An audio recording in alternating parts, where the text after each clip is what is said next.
Hi hello friends, എല്ലാ കൂട്ടുകാർക്കും മൗനരാഗം സീരിയലിലെ നാളത്തെ നല്ലൊരു പ്രൊമോ റിവ്യൂയിലേക്ക് തന്നെ സ്വാഗതം കേട്ടോ. അങ്ങനെ നമ്മുടെ ദിലീപ് പറയുന്നുണ്ട്, എന്തൊക്കെ സംഭവിച്ചാലും അവൻ ഇതൊക്കെ ചെയ്തത് കല്യാണം മുടക്കാൻ വേണ്ടിയിട്ടാണല്ലോ, ഞാൻ കാർത്തികയുടെ കഴുത്തിൽ താലി കെട്ടാതിരിക്കാൻ വേണ്ടിയിട്ടാണല്ലോ ചെയ്തത്. അവന്റെ ആ ഉദ്ദേശം ഒരിക്കലും നടക്കില്ല. അവനെ ചെയ്തതൊക്കെ വെറുതെ ആയി പോകും. ഞാൻ താലി കെട്ടുന്നത് കാർത്തികയുടെ കഴുത്തിൽ മാത്രമായിരിക്കും എന്ന് പറയുമ്പോ കൂട്ടുകാരൻ പറയണ്ടടാ, ഞങ്ങൾക്കൊക്കെ ഇപ്പൊ നല്ല പേടിയുണ്ടടാ, നിനക്ക് നിന്റെ അമ്മക്ക് ഇപ്പൊ നീ മാത്രമേ ഉള്ളൂ, എടാ നിങ്ങളൊന്നും എന്നെ പിന്തിരിപ്പിക്കല്ലേ, നോക്ക് ചടങ്ങ് കഴിഞ്ഞ് ഞാനെടുത്ത ശപഥമാണ്, അത് ഞാൻ എന്തായാലും ചെയ്തിരിക്കും. 16 വരെയൊന്നും ഞാൻ കാത്തിരിക്കുന്നില്ല. അവന് അത്രയും സമയം ഞാൻ കൊടുക്കുന്നില്ല. എത്രയും പെട്ടെന്ന് അവളെ കഴുത്തി താലി കെട്ടാവോ അത്രയും പെട്ടെന്ന് ഞാൻ താലി കെട്ടും. ഇതിപ്പോ ചടങ്ങും കാര്യങ്ങളൊക്കെ ആണല്ലോ, അമ്മയടുത്തേക്കൊന്ന് സംസാരിക്കണം, പറ്റുമെങ്കിൽ ഇന്ന് അല്ലെങ്കിൽ നാളെ ഞാൻ കാർത്തികയുടെ കഴുത്തി താലി കെട്ടിയിരിക്കും. അങ്ങനെ ആരെയും പിടിക്കണോന്നില്ല, രജിസ്റ്റർ ഓഫീസിൽ പോവാ, സൈൻ ചെയ്യാ, അത്ര തന്നെ എന്ന് പറഞ്ഞിട്ട് ദിലീപ് അകത്തേക്ക് കയറി പോവാട്ടോ. അമ്മയടുത്ത് സംസാരിക്കാൻ വേണ്ടി പോവാണ്. അപ്പൊ അമ്മയടുത്ത് പറയുമ്പോഴേക്കും അമ്മ പൊട്ടി കരഞ്ഞോണ്ടിരിക്കുകയാണ്. അമ്മേ നോക്ക്, നമ്മുടെയൊക്കെ ജീവിതം ഇത്രയൊക്കെ ഉള്ളൂ അമ്മേ, ഇന്നല്ലെങ്കിൽ നാളെ പല കാരണം കൊണ്ടും നമ്മുടെ ജീവിതം ഇതുപോലെ തന്നെ മരണത്തിലാവും. ഒരാൾ നമുക്ക് വാക്ക് തന്നിട്ടില്ല, നിങ്ങളെ 80 വയസ്സിൽ ജീവിപ്പിക്കാം അല്ലെങ്കിൽ 100 വയസ്സിൽ നിങ്ങൾ ജീവിച്ചിരിക്കും എന്നൊന്നും നമുക്ക് ആരും ഇത് തന്നിട്ടില്ല അമ്മേ. അതുകൊണ്ട് ജീവിക്കണം, അത്ര നല്ല രീതിയിൽ ജീവിക്കുക, അത്ര മാത്രമേ ഉള്ളൂ. അതുകൊണ്ട് അമ്മയടുത്ത് ഒരു കാര്യം പറയാൻ പോവാണ്. എന്റെ അച്ഛനെ കൊന്നത് ആ ഗംഗപ്രസാദ് എന്ന് പറഞ്ഞ ദുഷ്ടനാണ്. അവനാ ചെയ്തത് എന്റെയും കാർത്തികയുടെ വിവാഹം നടക്കാതിരിക്കാനായിട്ടാണ്.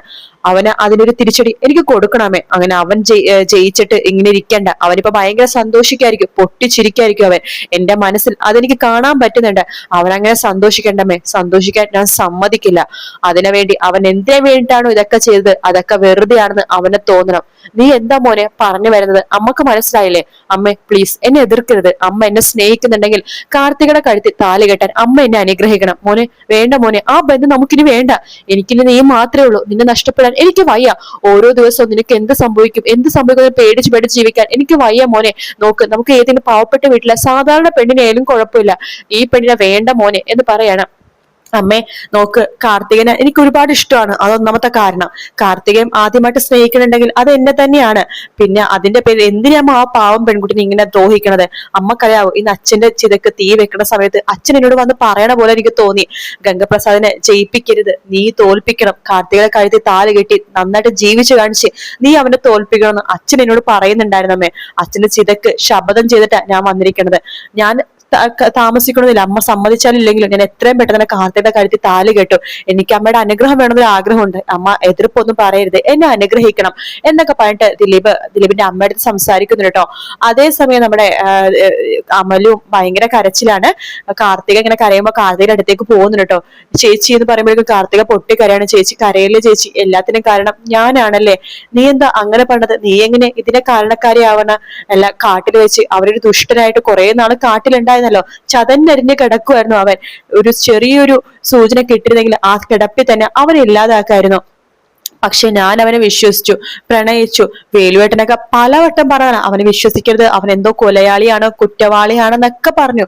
പക്ഷെ അതൊന്നും ഞാൻ പറഞ്ഞതൊന്നും ഞാൻ കേട്ടില്ല.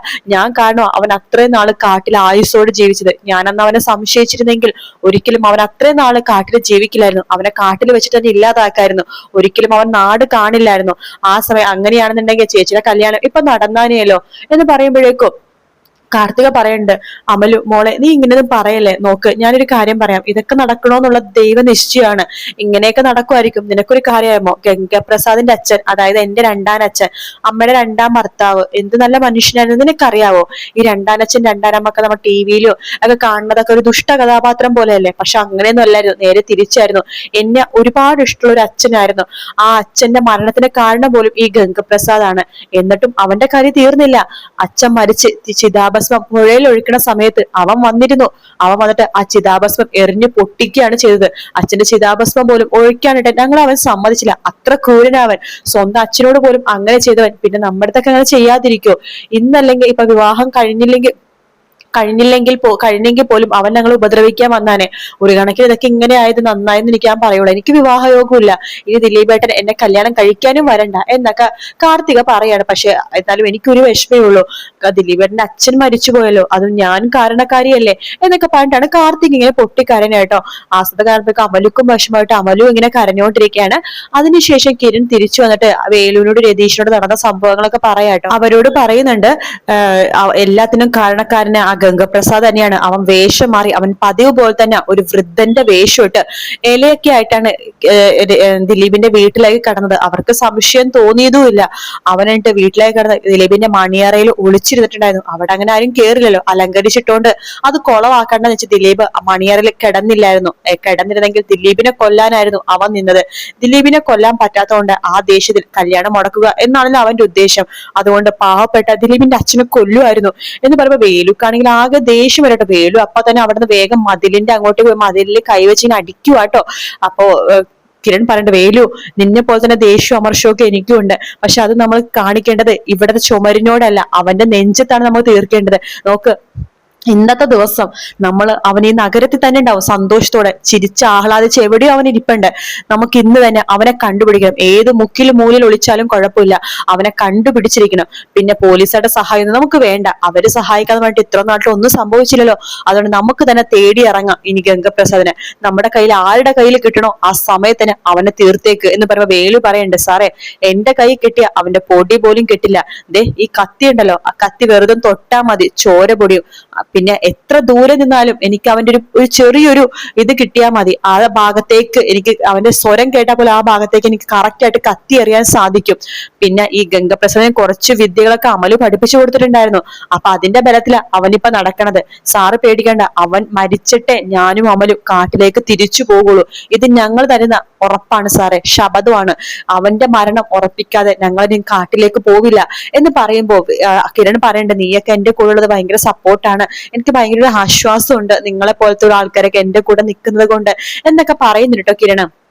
അതേസമയം ദിലീപ് ഇങ്ങനെ ആലോചിച്ചിട്ട് ഒരു തീരുമാനം എടുക്കണം. അതെ പറ്റുമെങ്കിൽ ഇന്നെങ്കിൽ ഇന്ന് തന്നെ കാർത്തികയുടെ തകഴ്ത്തി താലി കെട്ടിയേ പറ്റൂ. എന്നിട്ട് ആ ഗംഗയുടെ മുമ്പിൽ കൊണ്ട് നിർത്തണം. ദേടാ നിന്റെ അനിയത്തിയുടെ കഴുത്തി ഞാൻ താലി കെട്ടി, നിനക്ക് എന്ത് ചെയ്യാൻ പറ്റൂടാ, ആണാണെങ്കിൽ നേർക്ക് നേരെ അടിക്കടാ എന്ന് അവന്റെ മുഖത്ത് നോക്കി എനിക്ക് പറയണം എന്ന് പറയാണ്. അപ്പൊ ദിലീപിനെ എതിർക്കുന്നൊക്കെ ഇട്ടാ, അമ്മ വേണ്ട മോനെ വേണ്ട, അവളെ വേണ്ട, നീ അവളെ ഉപേക്ഷിച്ചേക്ക്, വിട്ട് കളഞ്ഞേക്ക് എന്നൊക്കെ പറയുന്നുണ്ടെങ്കിലും ദിലീപ് പറയുന്നുണ്ട്, ഇല്ലമ്മേ ഒരിക്കലും അതിനെ സാധിക്കില്ല.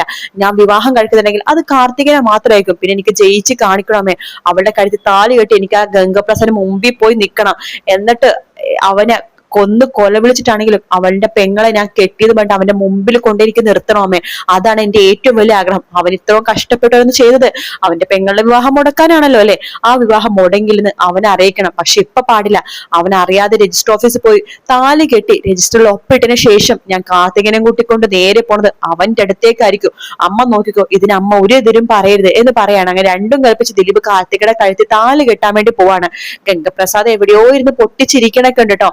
ഗംഗപ്രസാദ് നല്ലൊരു തിരിച്ചടി തന്നെയാണ് കിട്ടാൻ പോകുന്നത്. ഗംഗ ഒരിക്കലും വിചാരിച്ചിട്ടുണ്ടാവില്ല മരണം കഴിയുമ്പോൾ തന്നെ അവിടേക്ക് കല്യാണം നടക്കുമെന്ന്. അതും 16 കഴിഞ്ഞിട്ടേക്ക് കല്യാണം നടത്തുള്ളൂ ഗംഗ വിചാരിക്കുള്ളൂ. പക്ഷെ അതിന്റെ തലേ ദിവസം തന്നെ അടുത്ത ദിവസം തന്നെ ദിലീപ് താലി കിട്ടുമെന്നോ ഒരിക്കലും ഗംഗ വിചാരിക്കില്ല കേട്ടോ. അപ്പൊ ആ ഒരു തിരിച്ചടിയാണ് ഗംഗ കിട്ടാൻ പോകുന്നത്.